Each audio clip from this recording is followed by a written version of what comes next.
I wonder if it's ever struck you how curious a thing it is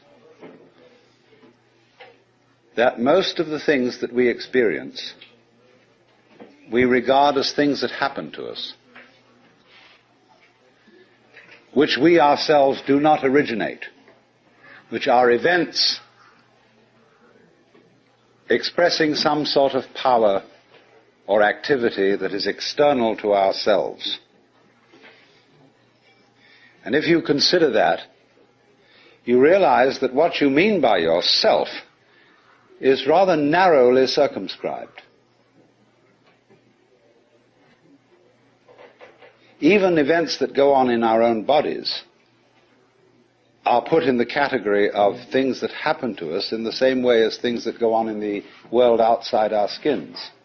If there's a thunderstorm or an earthquake, well, it happens to you. You're not responsible for it. But so in the same way, when you have hiccups, you didn't plan on it. If you have belly rumbles, you had no intention of doing it.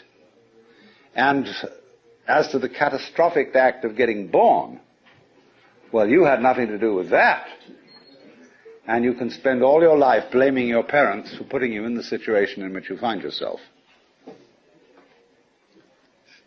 And this way of looking at the world in this sort of passive mood as something that happens to you goes right down to our general feeling about life. It goes down to the way in which, as Westerners, we have been accustomed to look at human existence as a precarious event in a cosmos that, on the whole, is depicted as being completely unsympathetic and alien to our existence. In other words, if you're reared with a 20th century, or shall we say an early 20th century common sense, which is based on the philosophy of science of the 19th century, with its rejection of Christianity and Judaism, you regard yourself as an accident, a biological accident, in a stupid universe, which is mechanical, but has no feelings, no finer feelings. A vast, pointless gyration of radioactive rocks and gas in which you happen to occur. Of course, if you don't have that point of view and you are more traditional, you look upon yourself as a child of God. And therefore, under authority. In other words, there's a big boss on top of all this, who allowed you, at his pleasure, to deign to have the disgusting effrontery to exist. And you better watch your P's and Q's, because that Almighty is looking after you, with the attitude of this is going to hurt me more than it's going to hurt you. And when you look at the world in that image, or in the other image that it's a stupid mechanism, either point of view you take, you don't really belong. You're not really part of all this. And I could use a stronger word than part, only we don't have it in English. We have to say something like connected with it, essential to it. Or to put it in the strongest possible way, it is quite alien to Western thought to conceive that the external world, which is defined as something that happens to you, and your body itself as something that you got caught up with, it is quite alien to our thought to consider all that as you yourself. Because, you see, we have such a myopic view of what oneself is. It's as if, in other words, we selected how much experience is really to be regarded as me. As if you focused your attention on certain restricted areas of the whole panorama of things that you experience, and say, I will take sides with that much of it. Now, we come here right at the start to an extremely important principle, which is the different points of view you get when you change your level of magnification. That is to say, you can look at something with a microscope and see it a certain way. You can look at it with the naked eye and see it in a certain way. You look at it with a telescope and you see it in another way. Now, which level of magnification is the correct one? Well, obviously, they're all correct, but they're just different points of view. You can, for example, look at a newspaper photograph under a magnifying glass, and where with the naked eye you will see a human face, with the magnifying glass you will just see a profusion of dots, rather meaninglessly scattered. But as you stand away from that collection of dots, which all seem to be separate and apart from each other, they suddenly arrange themselves into a pattern. And you see that these individual dots add up to some kind of sense. Now you'll see at once from this illustration that maybe you, when you take a myopic view of yourself, as most of us do, but you may add up to some kind of sense that is not apparent to you in your ordinary consciousness. When we examine our blood streams under a microscope, we see there's one hell of a fight going on. All sorts of microorganisms are chewing each other up. And if we got overly fascinated with our view of our own blood streams in the microscope, we should start taking sides, which would be fatal, because the health of our organism depends on the continuance of this battle. What is, in other words, conflict at one level of magnification is harmony at a higher level. Now, could it possibly be, therefore, that we, with all our problems, conflicts, neuroses, sicknesses, political outrages, wars, tortures, and everything that goes on in human life, are a state of conflict which can be seen in a larger perspective as a situation of harmony? Well, it is claimed, you see, that some human beings have broken through to that vision, that they've slipped somehow or other into states of consciousness where they see the apparent disintegration and disorganization of everyday life as the functioning of a totality which at its level is completely harmonious. And you can say, aha, at last I see, I got the point.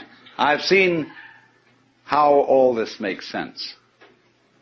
But what this insight depended upon was your overcoming the illusion that space separates things. That is to say, the space, the interval between your body and mine, the interval created by birth at one end and death at the other, and then after somebody's death, then somebody else's birth. These are events with intervals between them. And normally we regard these intervals in time and these intervals in space as having no importance, no function. We tend to see the universe itself as really consisting in all the stars and galaxies. That's what it is. That's what we notice. But the space in which all this happens is sort of written off as something that isn't really there. But what one has to realize is that the space is an essential function of the things in the space. After all, you can't have separate stars unless there is a space around them. Eliminate the space and you will see you couldn't have this phenomenon at all. And vice versa. You couldn't have the space. They wouldn't be there in any sense whatsoever if there weren't the bodies in it. So the bodies in the space and the space are two aspects of a single continuum. They're related together in exactly the same way as a back and a front. And you just don't get one without the other. So the moment you see that intervals, that space is connective, you can understand at once how you are not just to be exclusively defined as a flash of consciousness that occurs between two eternal darknesses, which is the popular common sense view which Western man has of his own life. That you consider that in the darkness that comes before your birth, there was no you, and in the eternal darkness that follows your death, there is likewise no you. And I'm going to discuss these matters not by appealing to any special spooky knowledge, as if I had been traveling on the higher planes and knew all my previous incarnations and therefore could tell you authoritatively that you are much more than this individuality. I'm going to do it on a basis of complete common sense, that everybody has access to the facts. And that just what you have to realize is that life is a pattern of immense complexity. And what you call yourself as a living organism, say, I am my whole body at the very least. Now what is that body? That body is recognizable, and I recognize my friends when I meet them again, with luck, and you recognize me. Although the last time any of you saw me, I was absolutely something entirely different from what I am now. Just as the flame of a candle is never a constant. A flame of a candle is a stream of hot gas. Only you say the flame of the candle as if it were a constant. Well, it is a recognizably constant pattern. The spear-shaped outline of the flame and its coloration is a constant pattern. But in exactly the same way, we are all constant patterns. And that's all we are. The only thing constant about us at all is the doing rather than the being. It's the way we behave, the way we dance. Only there's no we that dances. There's just the dancing.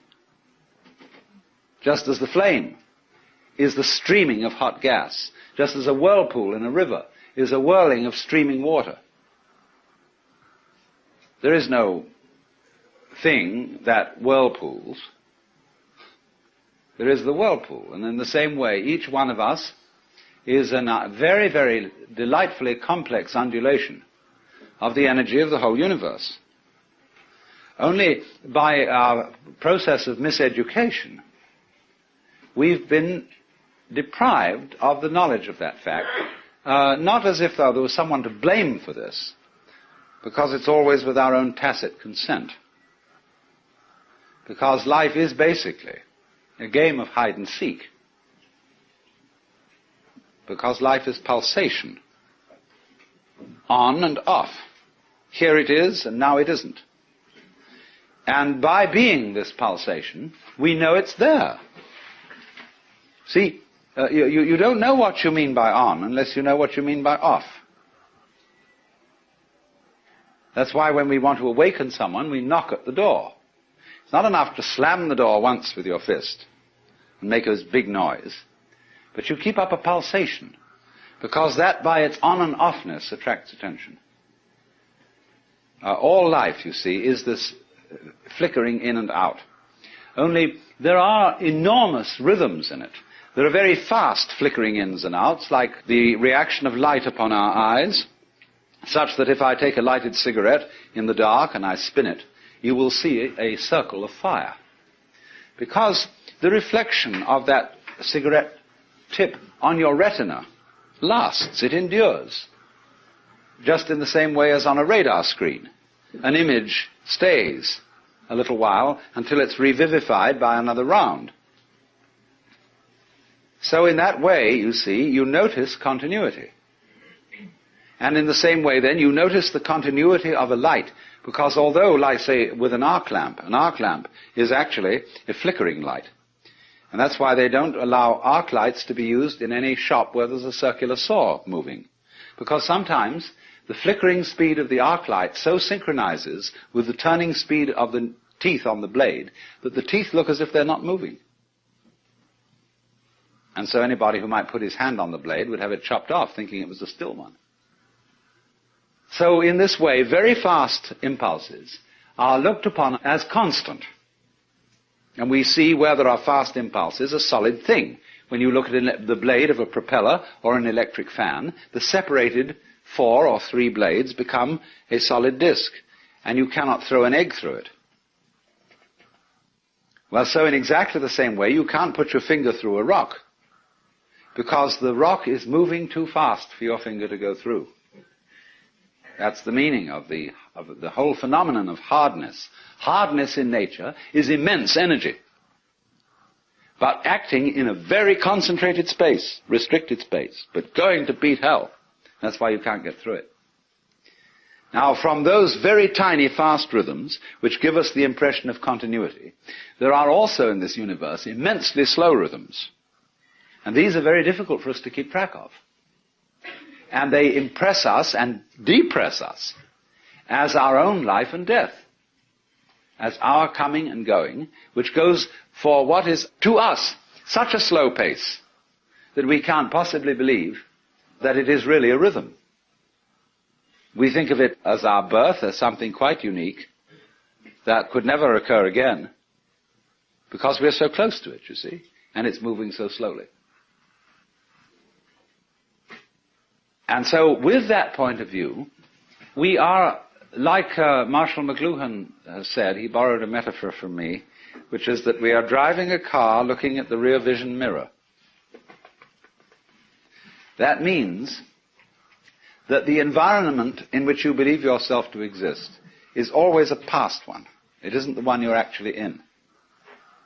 The process of growth, the basic process of biology, is one in which lower orders are always being superseded by higher orders. But the lower order can never figure out, or only very rarely figure out, what the higher order is that's taking over. And may see it as a terrible threat, as total disaster, as the very end. But therefore can never be aware that the principle of growth always has and always will continue. Whereas that's what's going on. But you never know what the next step is going to be. Because if you did know, you wouldn't take it. Because it would already be past. Do you understand this? That any certainly known future is an event of which we can say, you've had it. And in that sense, it's past. When we play games, and we say in chess or in bridge or whatever game you're playing, the outcome of the game becomes certain. We at that point cancel the game and begin a new one. Because the whole zest of the thing, and which takes me back to the idea that this whole thing is a hide-and-seek game, is that you don't know what the next order coming up is. But one thing you can be sure of, it will be an order, and it will comprehend you. At the moment we stand at a time in history where we're beginning to think of a great countdown on the end of the human race. Terrifying possibility that through atomic energy we may obliterate this planet and turn the whole globe into a star. Maybe that's the way all the stars started. Imagine, this great thing coming up. The countdown on the end. 7, 6, 5, 4, 3, 2, 1. Bang!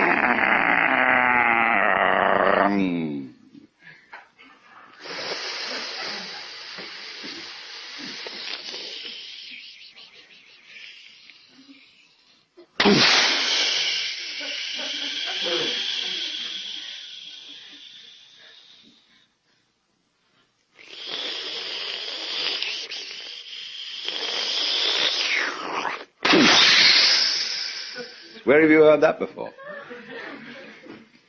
You sit on the seashore and you hear the waves going in and out. And you don't stop to think. That's what you're doing. That's what the whole business is doing. And there are places where the wave mounts and mounts and it gets too big for its boots or whatever and it spills and breaks. And we could do just that. But very important to realize that that's what you're doing, because then you don't get panicky about it. And the person who's going to press that button is the person who's going to be in panic. So if you realize that that's what it is, and that it doesn't really matter if the whole human race blows itself up, then there's a chance that it won't do it. That's the only chance we have. Not to do this thing which attracts us like a kind of vertigo, like a person who looks over a precipice and is all set to throw himself over. Or a person who jumps out of a plane when they're skydiving and forgets to pull the parachute ring because he gets fascinated with a target. It's called target fascination. He just goes straight at it, you see. So we can get absolutely fascinated with disaster, with doom. Or, you know, all the news in the newspapers is invariably bad news. There is no good news in the newspapers. People wouldn't buy a newspaper consisting of good news.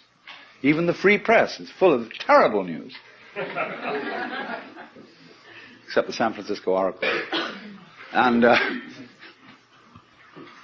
the fascination, you see, for this doom might be neutralized if we would say, well, why bother about that?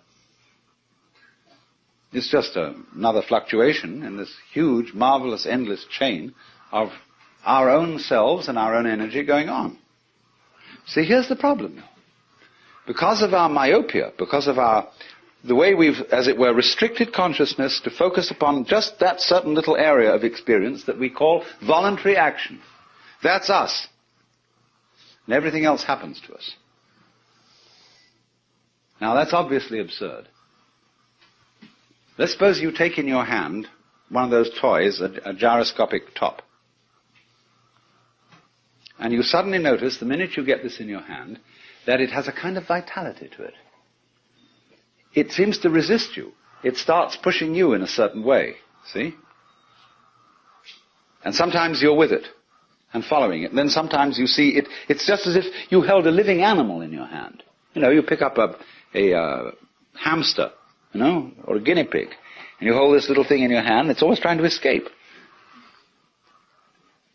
So the gyroscope always seems to be trying to escape your hold. Now, in exactly the same way, what you're experiencing all the time, all sorts of things are getting out of control and doing things you don't expect. It's trying to escape your hold. All right, then don't grab it so hard.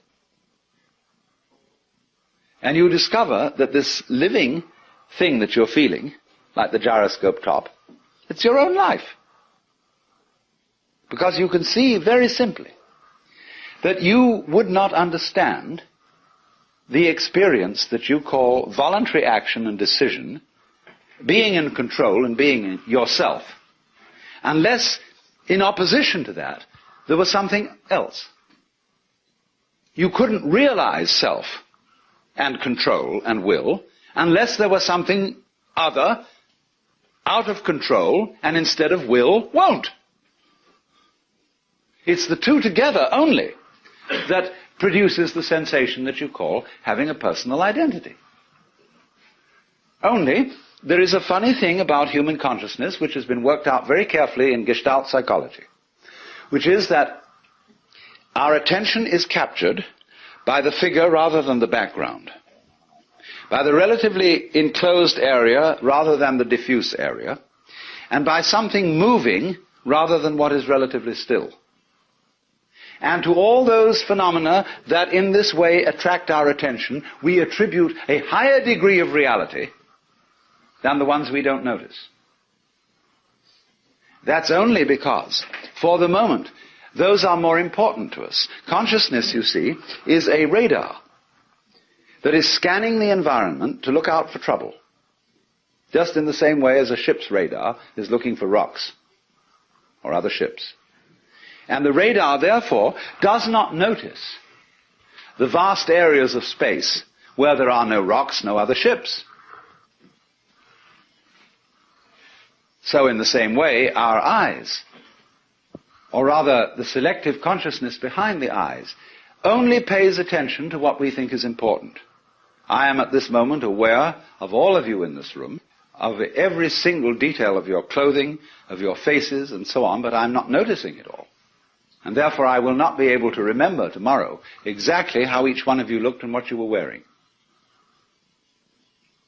Because what I notice is restricted to things that I think are particularly important. If I notice some particularly beautiful girl in the audience, then I might notice also what she's wearing. And that would be memorable. But by and large, you see, we scan things over, but we pay attention only to what our set of values tells us we ought to pay attention to. And so in this way, we have this rather myopic way of looking at things. And we screen out from attention anything that is not immediately important to a scanning system based on sensing danger. But quite obviously, you as a complete individual are much more than the scanning system. You are in relationships with the external world that on the whole are incredibly harmonious. Going back to this illustration of every living body as something like the flame of a candle. The energies of life in the form of temperature, light, air, and food, and so on, are streaming through you all at this moment in the most magnificently harmonious way. And you're, all of you, far more beautiful than any candle flame. Just sitting in these chairs, just going, you know. Only we are so used to it. We say about that, so what? Show me something interesting. Show me something new. Because it's a characteristic of consciousness that it ignores stimuli that are constant. When anything is constant, it says, okay, that's safe, it's in the bag, needn't pay attention to that anymore. And therefore we eliminate systematically from our awareness all the gorgeous things that are going on all the time, and instead only become focused on the things, the troublesome things that might happen to upset it. Which is all right, but we make too much of it. And we make so much of it that we identify our very selves, I, ego, with the radar, with the troubleshooter. And that's only a tiny fragment of one's total being. So that if you do become aware that you are not simply that scanning mechanism, but you are your complete organism, then very swiftly, in turn, as a consequence of that, you become aware that your organism is not the way you think about it when you look at it from the standpoint of conscious attention, from the standpoint of the ego. From the standpoint of the ego, your organism is your kind of vehicle, your automobile in which you go around.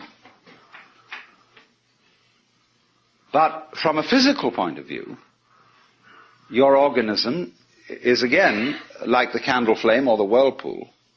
It is something which is a continuous patterning or activity of the whole cosmos. The key idea here is pattern. Let's suppose I'm going to borrow a metaphor from Buckminster Fuller. Suppose we have a rope, and one section of this rope is made of manila hemp. The next section is cotton. The next section is silk. The next section is nylon, and so on. Now we tie a knot in this rope. Just an ordinary 1/over knot. And you find by putting your finger in the knot, you can move it all the way down the rope. Now, as this knot travels, it's first of all made of manila hemp, it's then made of cotton, it's then made of silk, it's then made of nylon, and so on. But the knot keeps going on. That's the integrity of pattern, the continuing pattern, which is what you are. Because you might, for several years you might be a vegetarian, and you might be a meat eater, and so on, and your constitution changes all the time, but your friends still recognize you, because you're still putting on the same show. It's the same pattern. That is, the recognizable individual. But we are trained in our language. The very structure of the language we talk deceives us into misunderstanding this. Because when we see a pattern, we ask, what's it made of? Like you see a table. Is it made of wood or is it made of aluminum? But then when you inquire into what is wood, and how does wood differ from aluminum, the only thing a scientist can tell you is the different patterns, that is to say, the different molecular structure of the two things. And a molecular structure is not a description of what something is made of, it is a description of what dance it is performing. What motions, what kind of a symphony this is. Because basically, all phenomena of life are musical. And gold differs from lead in exactly the same way that a waltz differs from a mazurka. It's a different dance. And there isn't anything that's dancing. That is a deception we get into because we have two parts of speech in our grammar. We have nouns and verbs. And verbs are supposed to describe the activities of nouns. And this is simply a convention of speech. You could have a language with only verbs in it. You don't need any nouns, or you could also have a language with the nouns only and no verbs. And it would perfectly adequately describe what's going on in the world.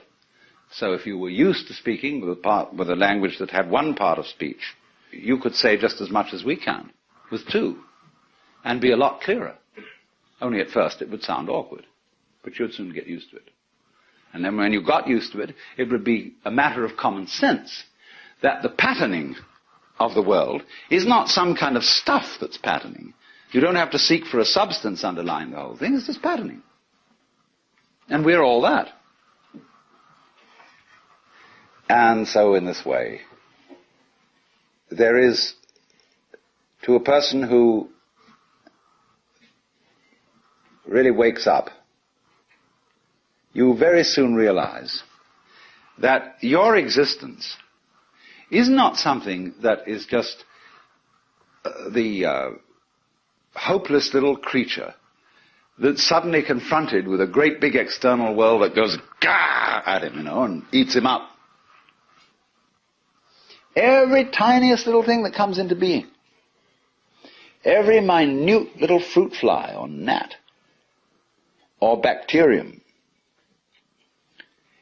I will go so far as to say is an event upon which this whole cosmos depends. This thing goes both ways. It's not only that every little organism which exists depends on its total environment. The reverse is also true, that the total environment depends on each and every one of those little organisms. So that you could say this universe consists of an arrangement of pattern in which every event is essential to the whole thing.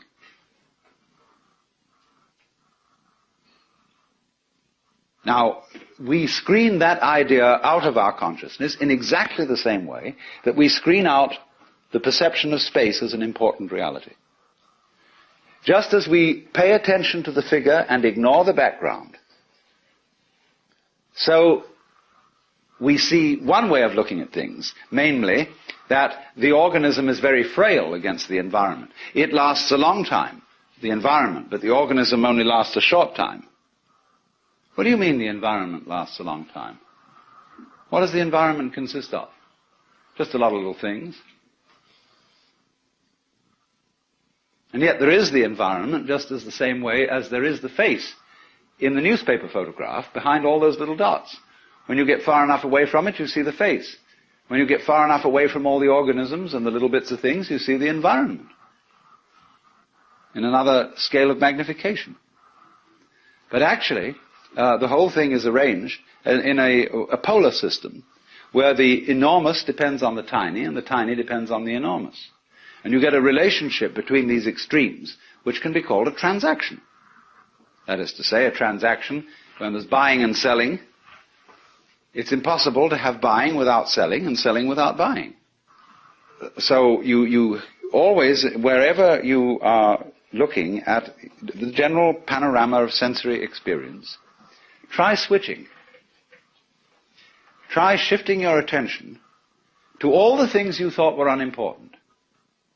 to the constants, to the background. And begin looking at the spaces between people. All painters have to learn this. Because especially if you're working in oils, you actually have to paint in the background.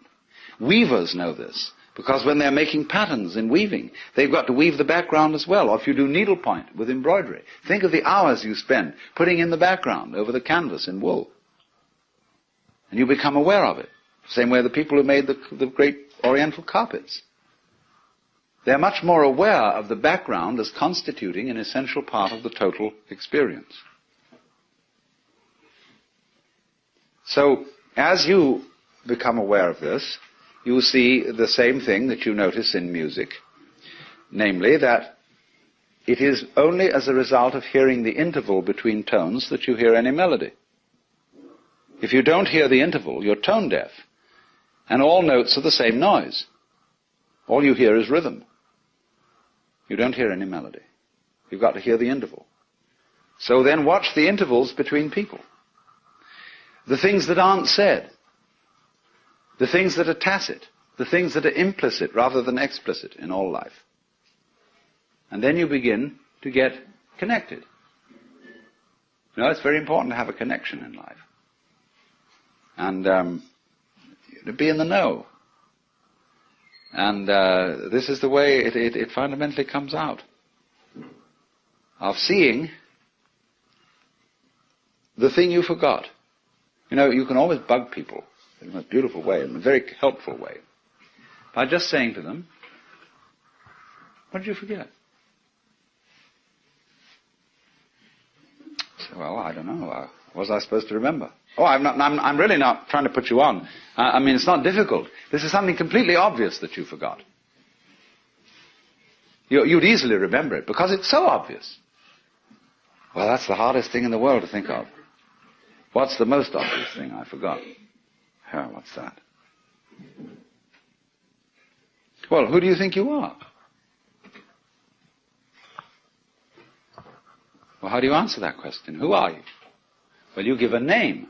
You say, I'm Joe Dokes, I'm Alan Watts. That's not true. That's what people told you you were. They put that name on you, and they taught you to identify with it and to behave as it was expected to behave. But that's not who you are. You know very well. Go back in your memory. Go back into your infancy before they started telling you all this stuff. Who are you? And if you get with that, you know very well who you are. The jolly old Ancient of Days. Only there's a conspiracy that you mustn't let on about that. Because everybody is. And if one person realizes it, the other's a little bit offended. And they say, well, how come you're so great?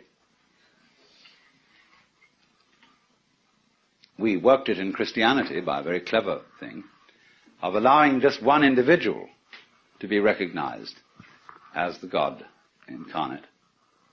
And nobody else, therefore, could be. And since he had been safely crucified and whisked up to heaven, he wouldn't bother us anymore. So everybody, therefore, who gets an intimation of who they really are and ever comes out with it in Christian civilization, people say, who the hell do you think you are? You Jesus Christ? Well, you can say Jesus Christ said he was Jesus Christ and everybody put him down for it, and that's what you're doing to me. Oh, they say, forget that one. Because it's like somebody comes out and composes some perfectly terrible music. And the critics say this man is a cacophonist. He is completely incompetent. And he said, did you read the reviews of Beethoven's First Symphony when it was performed at Vienna?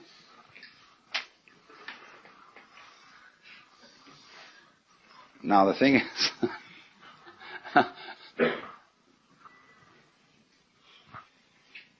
we allowed one person, you see, one human individual, to be the incarnate God.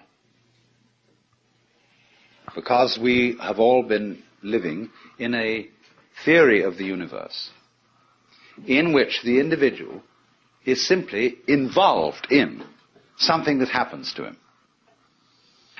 And we feel that this thing that happens to us is reality. It is facts that we have to face and accept and cope with. See? It's always something other than you. You don't recognize it as an integral part of your own being, without which you cannot know what you mean by the word I.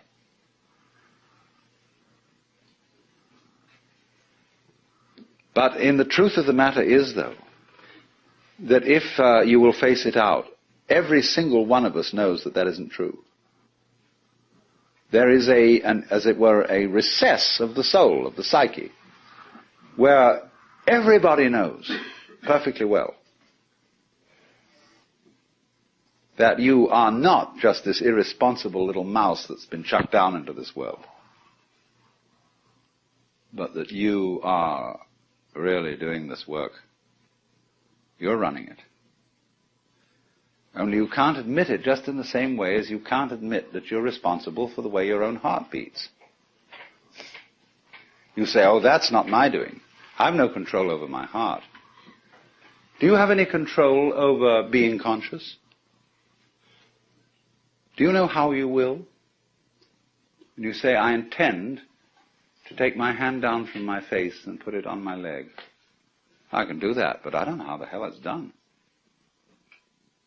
So that what we mean by the capacity of voluntary control, in the ordinary sense of the word, is that we don't understand it at all.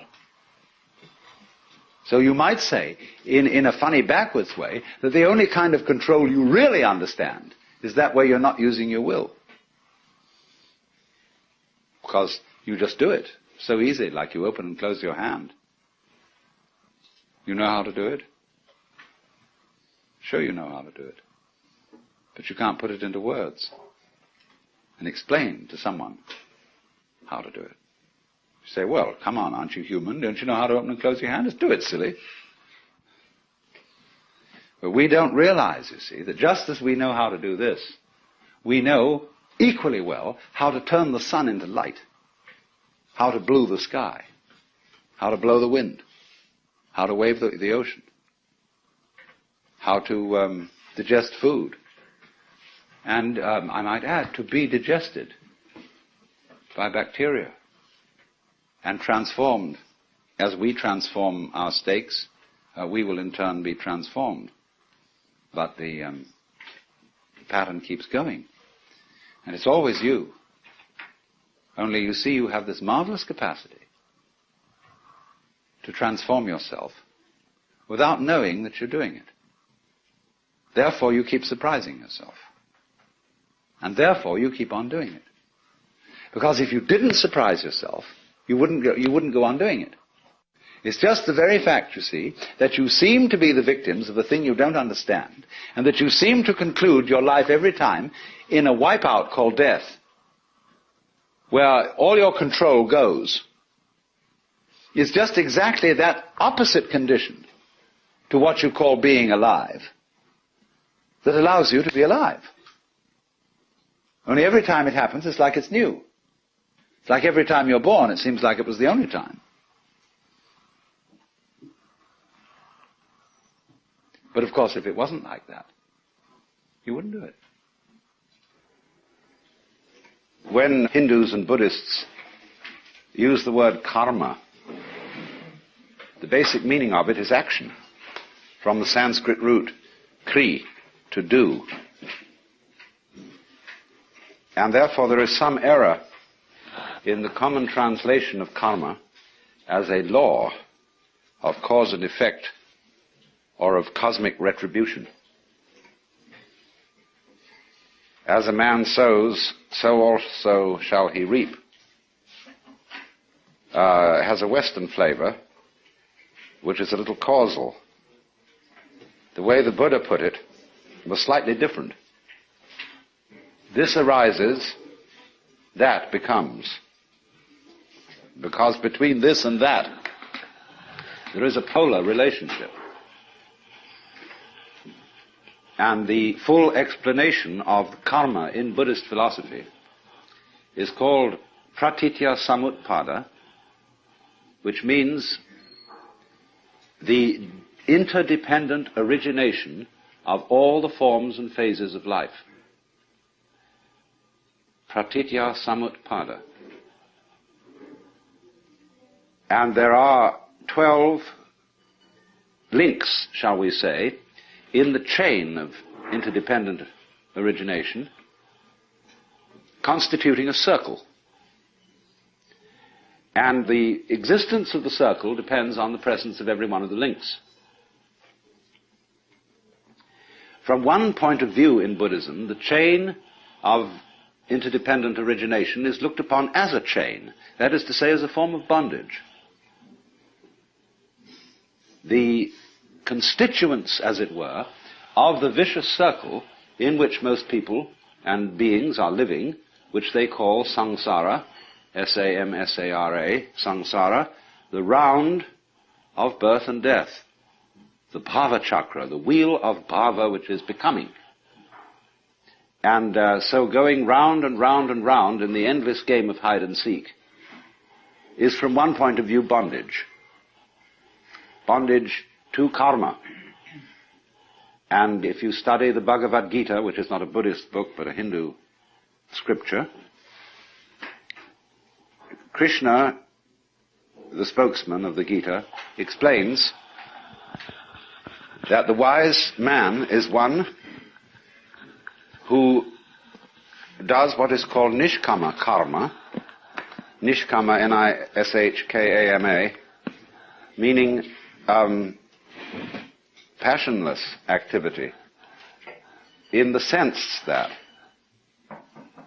he acts without seeking a result, without being motivated by the fruits of action, and therefore is not bound by his own action.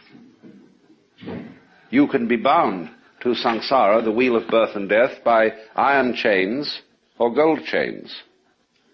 The chains are, I'm talking in more or less the language of popular Hinduism, that if you do bad deeds in this life, you will get a bad result next time. If you do good deeds in this life, you may be reborn as an angel or as a monk, in which you'll get a better chance of liberation. But still, so long as you're looking for results, be they good or evil, you're still bound. Now, the way in which one becomes, as it were, free of karma involves another Buddhist point of view,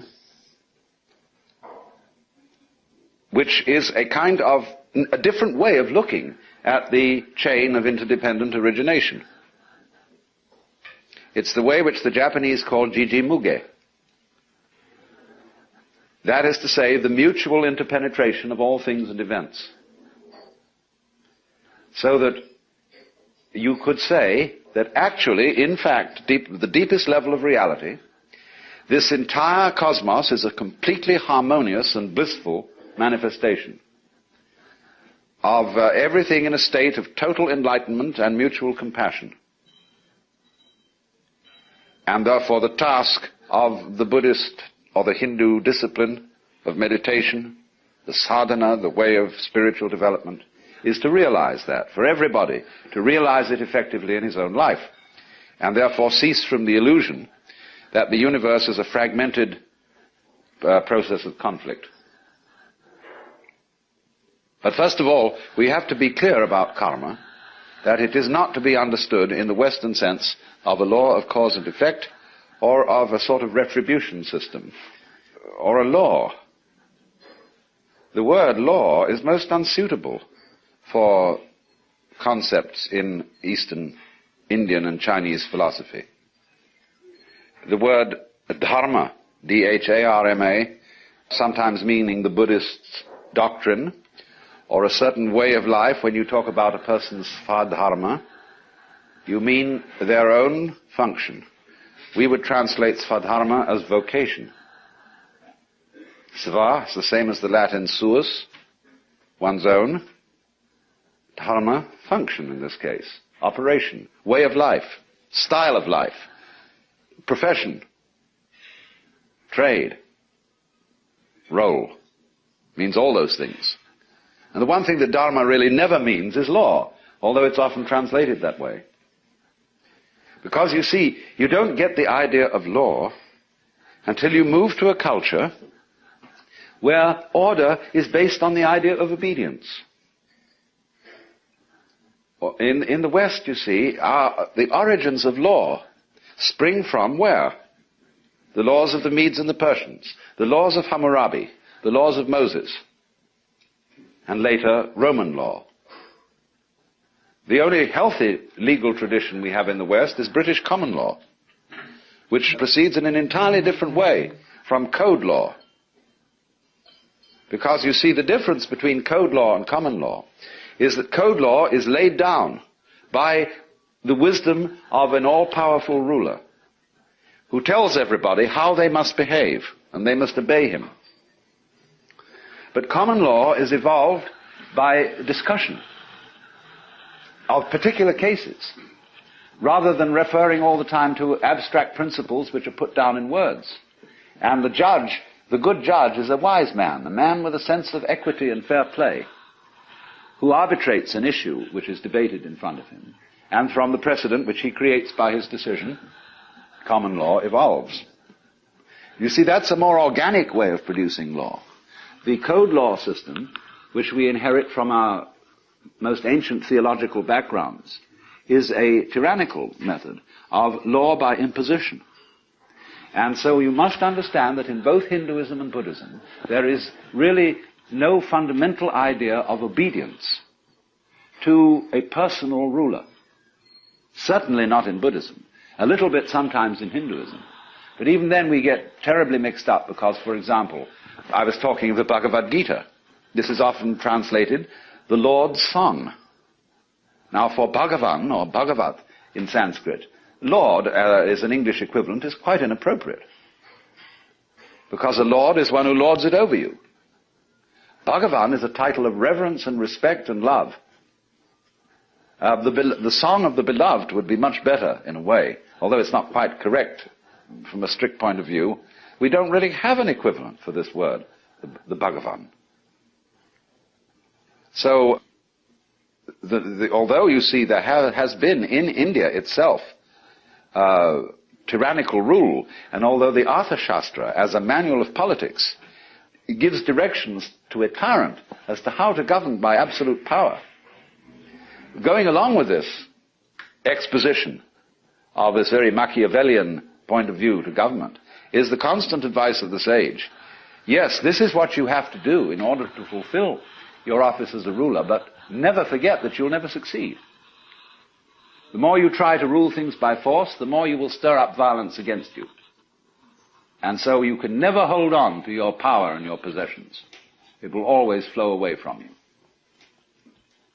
So there was one of those great Rajas of ancient India who asked a jeweler to make him a ring that would restrain him in prosperity and support him in adversity. And the jeweler wrote on the ring, "It will pass."